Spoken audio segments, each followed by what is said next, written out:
cilmiyeedkan maybaha ku qayb galay mas'uuliyiinta sare wasaaradda dhalinyarada iyo isboortiga koonfur galbeed Soomaaliya dhalinyaro laha ku shalxulay tumanka xaafadooda magaalada Baydhabo ee marti sharaf kala maybana su'aalooyin la weydiiyay wasiirka wasaaradda dhalinyarada iyo isboortiga Cabdullaahi Fanax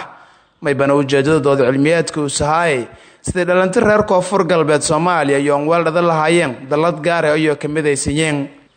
wasiirka wasaaradda dhalinyarada iyo isboortiga koonfur galbeed Soomaaliya Cabdullaahi Fanax iyo gabagabadii kulanka ku hadalay maybana uu sabraarujin walku oo uu sanjeediyay dhalinta ka dhaqan koonfur galbeed Soomaaliya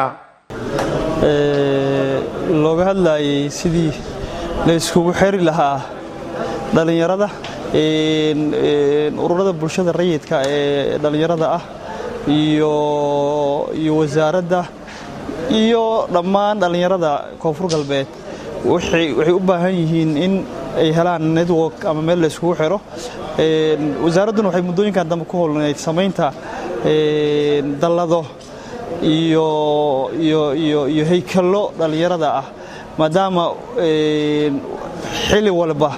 ay wax dabcaan u baahan yihiin in la dhuluujiyo la xoojiyo dibna loo habeeyo golayaashii dhalinyarada dawlad goboleedka ka wada shaqeynayay iyo ururadii kale ee madax banaanaa ee ururada bulshada dhalinyarada ahaa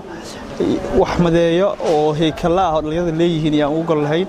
horay bishii shanaad ee sanadkan ayaan waxaan sameynay networkyo oo baay iyo shabeellada hoose ah waxaan rajaynaynaa inaan haddana sameyno bakool